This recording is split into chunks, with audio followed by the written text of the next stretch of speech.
Alright, so I wanted to address a couple things. I guess I'll start with a little story about my childhood. When I was a kid, I grew up in a very socially, racially open environment. San Francisco, Bay Area, around there. Hub of social change, basically, and known for being accepting of all walks of life. So that's what I was taught as I was growing up, is that, and I didn't realize until later that I was living in a bubble in the sense that I didn't see much of any racism or even sexism. It just wasn't acceptable there. And you had a lot of reinforcement around you saying you don't hate on people because of their sexual orientation or their race or their color or their creed. You know, we're just accepting, and we live as a community. And yeah, you might go pray at that building or go to this place, and I go over there, you know, to worship my higher power, or to I have these practices, you have those practices. People got along. They understood we're in a community. Like, we don't go there. There's a line they just learned. This is not a line that's acceptable. We're going to create a whole community around the whole Bay Area, San Francisco, where we foster acceptance. And you notice it also has had some of the greatest advancements in our society as far as technologically as well. Also another universal medium, right? You got a lot of potential customers out there. You sure you want to alienate all of them because of their race, religion, color, or creed? Just talk to the business people for a second. But anyway, the point is, then I moved back east, places like Maryland, Virginia, D.C., and this is around 14. So I was already brought up with a very open mindset. I didn't realize racism, sexism, all of these isms were still so prevalent in certain areas, because the only time I really saw them back on the West Coast was movies, TV shows, talking about how bad it was in the past, civil rights movement era and all that, showing, you know, how very divided and hateful it was. Then I land there, and I'm sitting by the pool, a little community pool. There were kids that were Caucasian, kids that were African, there's an Asian kid there, might have been a Latino kid there, I'm not sure. And it's hard to remember. As soon as it was just the Caucasian kids, they started saying the most racist stuff. And at first I burst out like, like, oh, I thought you were kidding. Like, I thought that was just like a really, you know, inappropriate joke from where I come from. They weren't.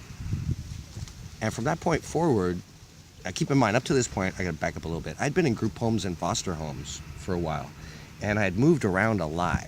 My mom would move every 6 months to a year, so I went to over 30 different schools coming up. Then I went into group home and foster care around 13, 14. Because my mom, I told them I didn't want to press charges. They were taking custody away from me in California, but they didn't complete the process before she moved, so I had to move too. And first we lived together again for a little bit, and then I went into group homes and foster homes again there, and that's how I spent the rest of my time there. So what that gave me was a diverse perspective on all kinds of people, moving every 6 months all over the Bay Area, moving back east, moving around, bouncing around all over the place there, and meeting kids of all walks of life in the foster care system. Only increased my awareness of our connection and the universal qualities that we share. I would get into argument after argument with some of these guys. We'd be at a party or whatever, and that would start saying racial stuff about people of color. And in the course of the argument, what I was basically doing was saying, I want to understand why you think that way. All right, give me, what's your proof for this negative association to them? And every argument that they would present, I was able to counter and show them, okay, well, that doesn't make sense. Who's your favorite boxer? An African-American. Who's your favorite basketball player? An African-American. Who's your, hero after hero, right? I'm not Latino. Okay, well then, you see an issue here? Because I do. Like, you say this whole race is a horrible abomination, basically, and shouldn't exist, and they're terrible. Just all of them. That's what you assert, and yet some of them are your biggest heroes. That must be a little bit of a mind job for you. So then they would respond with things like, pardon me. They would respond with things like, well, there's a difference between African Americans and the N-word. In my head, I'm like, yeah, there is. African Americans are African Americans. The N-word just means ignorant. We all have some ignorant people in all races. Okay? Kind of like that person I was talking to right then. So what I noticed was that if they would have the conversation, by the end of it, they were at least open to looking at themselves, because I would get through every single argument that they had, and I would realize along the way, they're basically just indoctrinated into this belief. Because I would see the little kids growing up with very racist parents and hear what the parents were saying, and the kids just go along with it because that's mommy or daddy, and they just go along with what mommy and daddy says. And after a while, they become conditioned, and because the other groups are feeling that disdain for them, they're already in a cycle. Their parents and their grandparents and elders before them have already long been in this cycle of not liking each other and having issues with each other, if not violence. And the kids come up being taught those are terrible people, and they then develop proof in their mind of what their parents said, because they end up in fights. The kids end up in fights with each other because they've both been taught to dislike, if not hate, each other. Now they've got proof of it. See, I told you these were terrible people, whichever side. I told you they're terrible. See how they are? They're both being taught behind closed doors as you're growing up alongside each other across the street to hate one another. So every time they go out and meet, yeah, it's not going so great. There's breakthroughs. Thank God, there's plenty of people out there that are actually following teachings of universal love for all that is. So I noticed basically they were indoctrinated, they were programmed, and I'm like, okay, all right. So then I would just start getting better at getting down to, well, how does that work? And then I learned things about hypnosis and working with the subconscious, and how that indoctrination, programming, radicalization can take hold with conditioning, and some techniques that are very sophisticated to do it on purpose, like I encountered along the way. So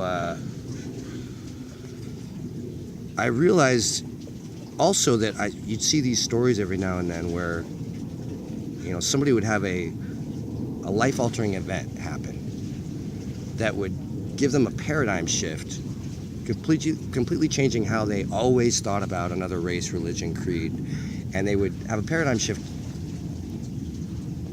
into accepting them, where they had hate or disdain because the person saved their life, for instance. And then that led to a friendship and led to an opening and an understanding between each other.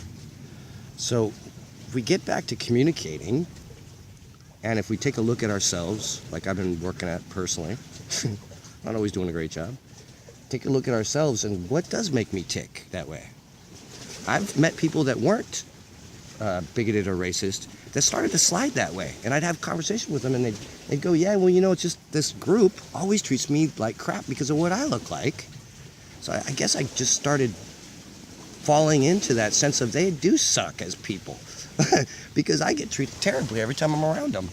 And it's really just they've been taught not to like somebody that looks like you, right? But then you're the person experiencing walking around going, why are these people being so mean to me? I'm being totally nice and polite and walking up and saying hello. What's going on? That sense of separation again can lead to fighting, cutting off each other's resources, and even war and killing. And it's not an actual thing, it's an illusion.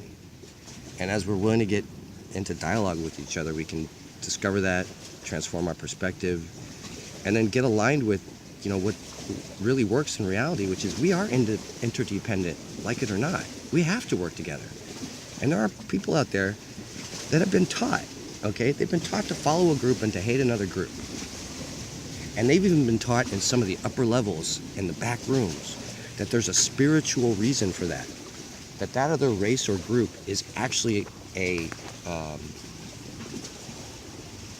spiritual issue. That they are the source of some kind of evil or darkness. It's not accurate. People since the long ago in our history have been working with rituals. It's the beginning point of a lot of what turned into major religions. Is at the time they worked with a lot of religions. Rituals did. A lot of religions worked with rituals. Still do. And so they found some pretty extraordinary things that were possible using these rituals. Context and, intent are everything, like Katie said. Hi, Katie. They are everything because, yeah, you could, but just because you can doesn't mean you should. And so some of them were playing with some dark side stuff. They're playing with some stuff like, wearing the ring in Lord of the Rings, and you start to turn into Gollum. We've seen it all through our history. We've seen people who have risen to power, and they all have those same qualities. They want to take over the world and go crazy and wipe out at least another race. You also see the same thing with love, though. People that have been known to be awakened, they call them avatars, or they call them spiritual leaders. They all say the same thing, too. What's possible with love and acceptance? They've all had a paradigm shift that opened them up to a greater realm of possibility. That's what we want and need, is more of the getting to know you and getting to know ourselves and what has been programmed into us. First of all, so you can be back at a level of choice, because you're really being run by programming. You've got a bunch of social proof to back it up over the years.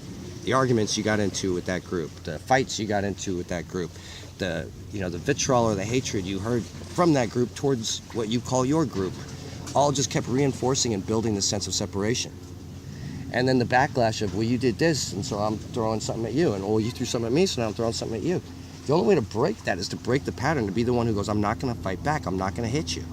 I just had like an angry day, and a lot of stuff that I've been wanting to say. I said some things that were not very kind. There's a lot of anger pent up. I went through a period where it was very difficult, in that there was my intent, there was a service that I could provide, there was a desire for me to provide service from a lot of various people. I've gone through enlightenment experiences multiple times. Some of them with chemical aid, some of them totally stone cold sober. In fact, one of the most powerful, when I let go of all my attachments, and I was in a critical unit in a hospital. I was having a conversation with God, which I was already familiar with.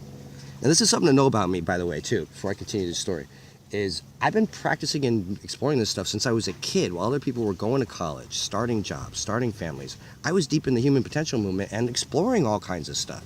Everything from Catholicism to Scientology and other forms that are not necessarily religious, but work with the mind's tools, work with tools to help you create a transformation for yourself or to achieve a result. There's a lot of great stuff out there. I also saw that there, just like any organization, there's the possibility that, depending on who's in the building running things at the time, corruption, absolute power can corrupt absolutely. And I saw a lot of behaviors that were totally out of line with any of the teachings. For instance, the scandal they had in the Catholic Church. And they've had them in other churches. I think Scientology's had their fair share of scandals. I think pretty much all of them. At some point, you've heard about a priest, rabbi, other religious figure got in some trouble getting corrupted in the position. I'm just thinking of I've had a lot of profiling happen to me personally. Because I was living on and off the street and looking disheveled, and there was this gentrification wave happening all over. And I was being treated horribly for the way I looked, pretty much everywhere I went, because they were working to get rid of people that looked like me. Some races and people that they thought were impoverished, and usually just initially profiling and assuming if they're skinny like me, because I have a neuromuscular condition I've had since birth. Tons of records on that. But if you're skinny like me and looking disheveled, they immediately assume that I'm on one of the street drugs. So I would get some of the worst reaction. Now, I went through this enlightenment, talking to God, on the edge of death, potentially, and I had some amazing experiences. I had abilities come alive in me that were incredible. You could call them psychic abilities, information that came to me that I have no education in. And I got attention from people that noticed what was happening to me. And what I found was interesting was, how did they know to recognize what was happening to me, even before I did? Unless they've seen this happen before. Oh, so I'm not the only one. So that part's just part of maybe a construct they put together where they choose one person and make them special. And now everybody's got to do what they say. Well, yeah, they also do everything they can to rope that person down so they can control them special interest style, everything that they want them to do with that power that they supposedly just gave them with that position. No, that position comes with all kinds of manipulations and forcing and harassing and threatening you to do what they want you to do. Some of them. There were also a lot of great people that came around that just wanted, because I was there to be of service. I started off with some of these folks doing charity stuff. I was laid up, had injuries on top of the neuromuscular issues I was having.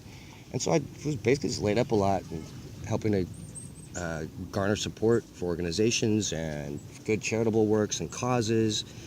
And then this whole dark side showed up where I was doing that.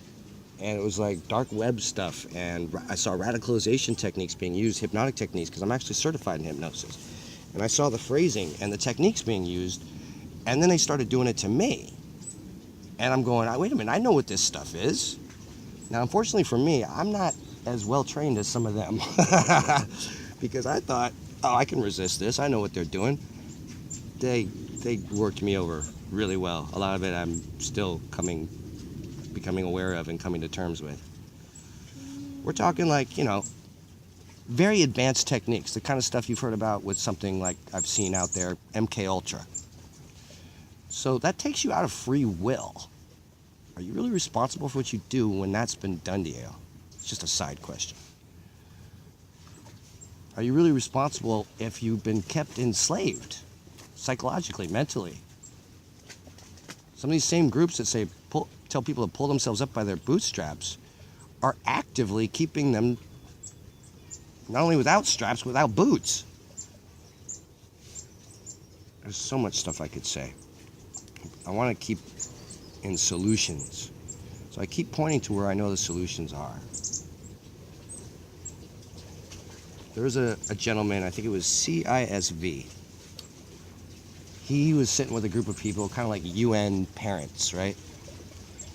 And he said they liked him, liked his work, because he did a lot of charity work for kids and stuff. And they said, well, what can we do? And he said, send me one of each of your kids to my camp that I'm going to set up. It's like a summer camp.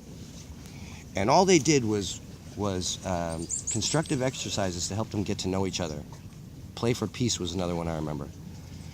They bring kids from highly conflicted cultures together to get to know each other and do team building and teach them conflict resolution, communication techniques. Perhaps we could start infusing that into our school system. That could help. So I've been through the mill in terms of these abilities came about. People recognized them. Some of them were hoping I would be of service as I wanted to good causes, which I was totally willing to do. As you can imagine, there were others that wanted what they considered to be a goose that could lay a golden egg kind of idea to utilize whatever I could do for malintent. Then there's what I call a bullshit machine, just to keep it real. Once certain groups decide you're not with them, or they think that you are against them, whether you are or not, I was always holding the context of I want to be of service to all life, so that's everybody, as much as possible. Obviously, I'm not going to serve an agenda that causes harm. That's kind of antithetical to the Enlightenment realizations. I wouldn't be in integrity. It wouldn't feel even organic. So there are some that use their power to actively harass, threaten, and do harm to prevent me from doing something simple like connecting with people that are doing good that were looking for me to show up. Connecting with people that wanted to acknowledge my contributions and just wanted me to show up. And so there's an old saying in the hood, don't bring that shit home.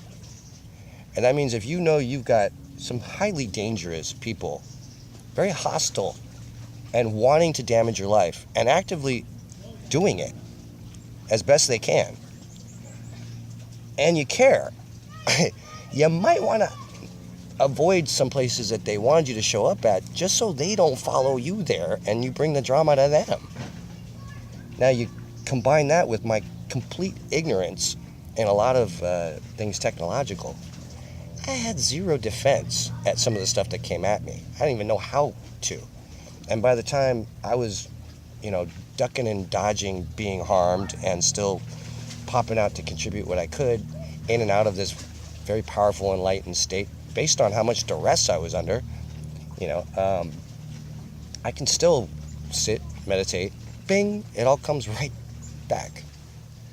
Now, I've also experienced what I would call a more mechanical enlightenment. It's a representation, and like an equalizer, it has certain levels that I noticed it hit, because when I went through it, I was like, wow, wait a minute. And I realized, okay, well, what they've done is like replicate as best they can something, potentially not realizing that it all springs, part of the experience the experience is fueled from the invisible when it happens to you, and it's a real time in the now happening.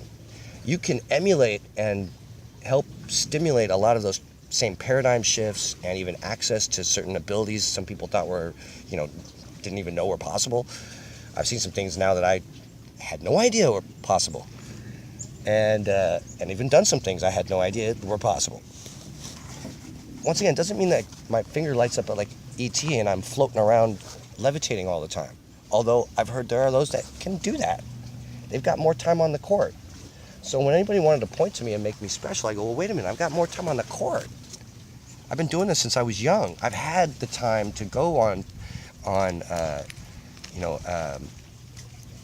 my spirit walks and meditate and practice these things and do a lot of work with self-hypnosis. I used to create my own recordings to lead myself to openings. And I was avidly at places like Agape Spiritual Center, which is non-denominational and teaches things like The Secret, and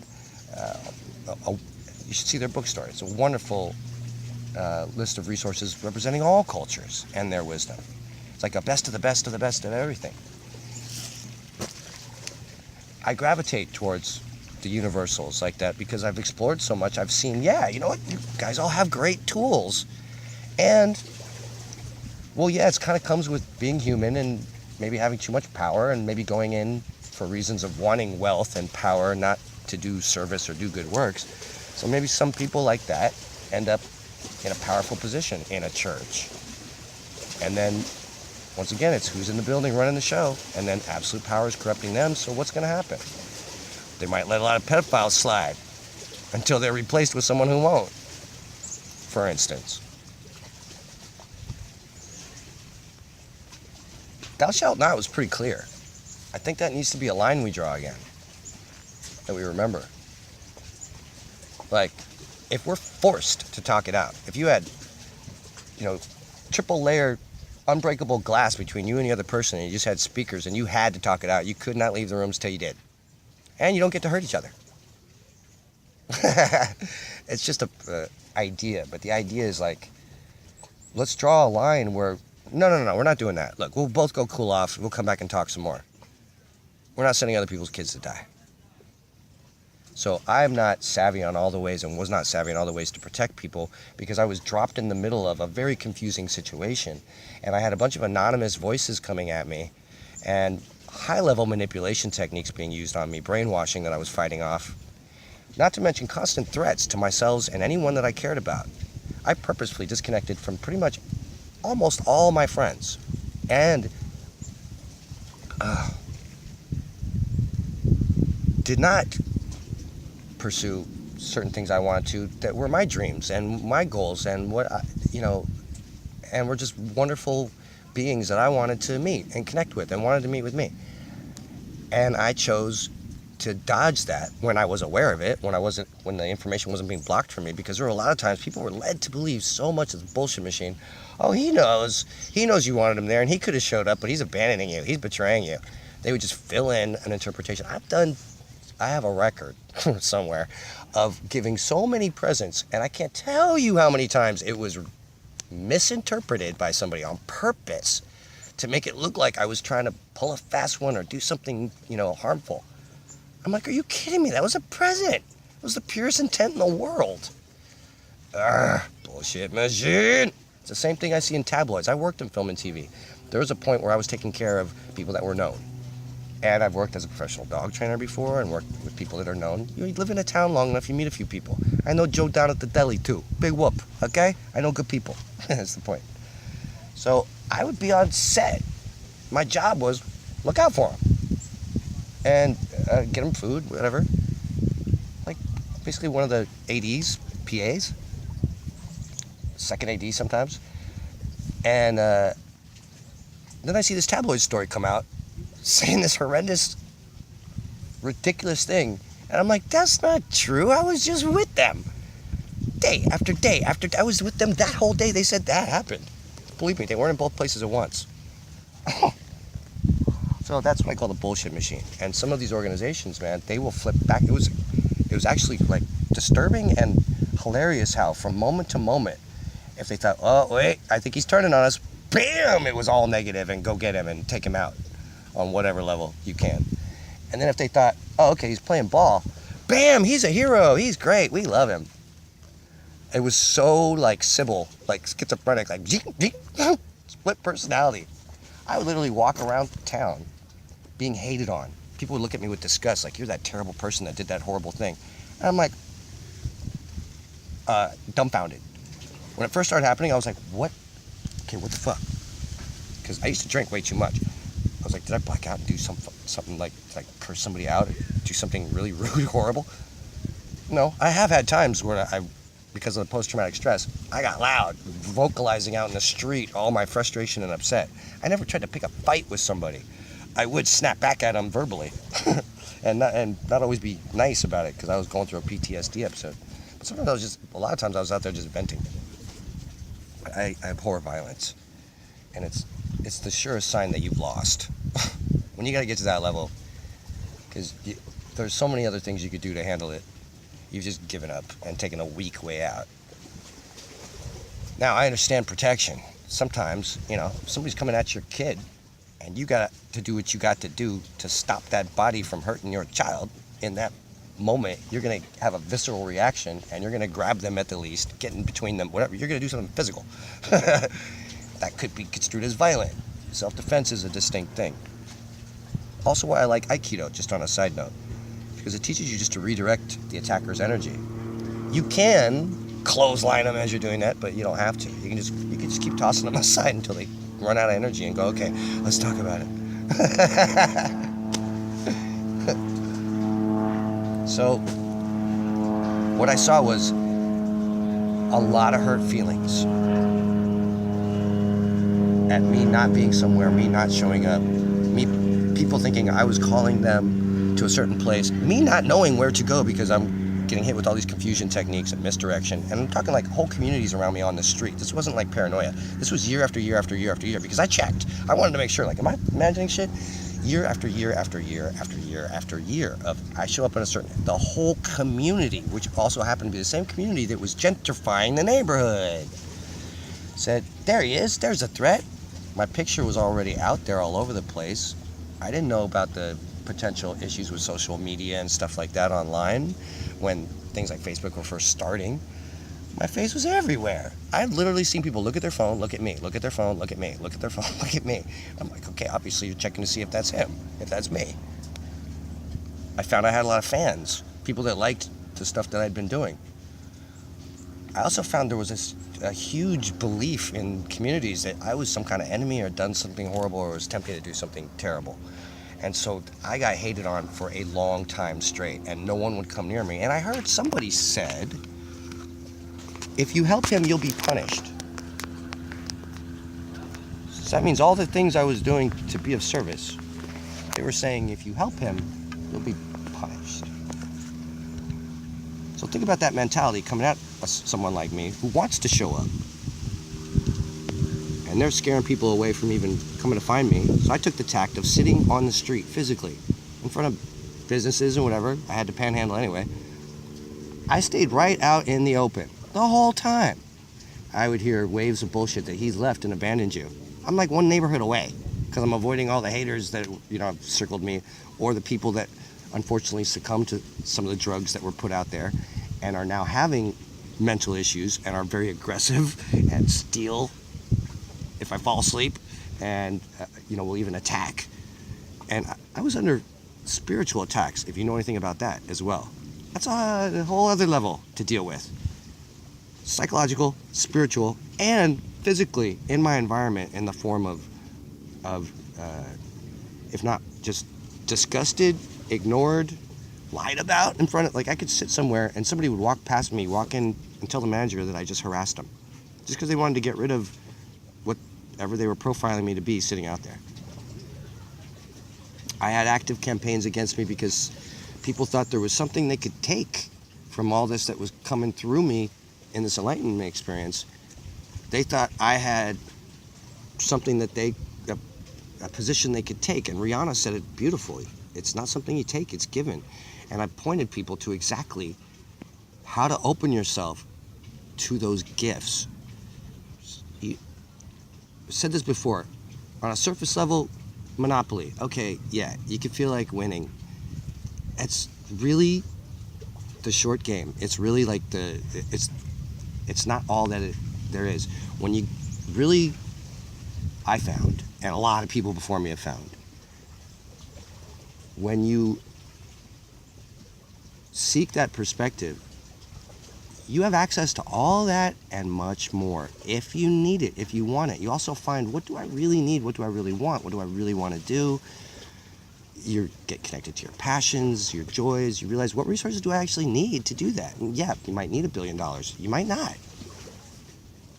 Might just be fun to have, and you'll get over all your attachments and your fear of loss because you'll have $1 billion, and so you can get over all your attachments by having everything you want, just as well as by not having, by giving up every physical thing. You can get over your attachments by having a bunch of stuff. I suggest having stuff that's holistic, aligned with the whole design, because you can do what's called prayer work, and there's a higher power that will align. It's like a waiter taking an order. They'll align all the desires that match up to the highest and best for everyone, and everybody gets their presents in alignment, in timing. That's why you can walk around, turn a corner, and all of a sudden you meet the perfect person with the perfect opportunity you've been looking for. Or you happen to be the one to give it to them. How'd that happen? We all are experts in something because of what we spend our focus on. So, you see Michael Jordan flying across the court from the top of the key. You can be like, oh my God, he's a super being. He just caught flight. He's got ballon in French. Walken taught me that. He looks like he's achieving flight.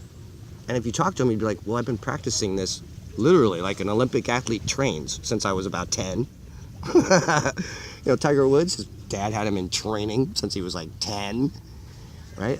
I spent a lot of time sussing this stuff out and experimenting with it, time on the court. So I have some of those gains to share and point people towards. You don't have to take from anybody.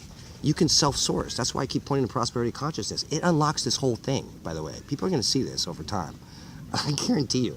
Because now you don't have to join a specific club or do anybody's bidding to have access to anything and everything you might want to create for yourself. You don't have to sell out. Namaste.